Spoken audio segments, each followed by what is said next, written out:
Mheshimiwa Mwenyekiti na waheshimiwa wabunge pamoja na viongozi.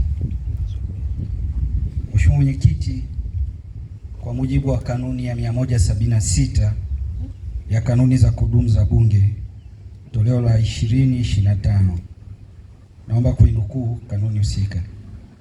Endapo mbunge atafariki wakati bunge likiwa katika shughuli zake, Spika ataahirisha shughuli za bunge kwa siku hiyo kwa ajili ya maombolezo. Na kwa tafsiri pana, shughuli za bunge ni pamoja na shughuli za kamati. Mheshimiwa Mwenyekiti, kwa msingi huo kumetolewa maelekezo mahususi kwamba shughuli za bunge ikiwepo shughuli za kamati kwa siku ya leo ziweze kusitishwa kwa ajili ya kutoa fursa ya maombolezo. Mheshimiwa Mwenyekiti, naomba kuwasilisha. Asante Katibu.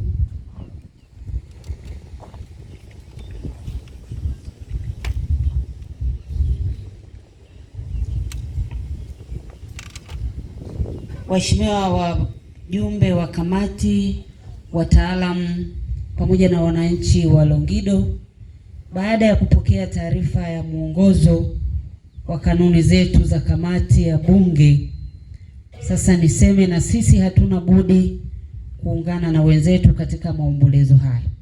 Kwa hiyo tutaahirisha shughuli yetu ya leo, lakini kesho tutaendelea na shughuli zetu za kibunge.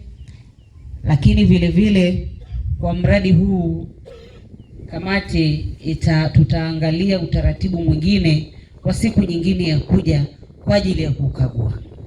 Asanteni sana. Baada ya kusema hayo, ninawashukuru na tunawatakia kila laheri kwenye majukumu yenu.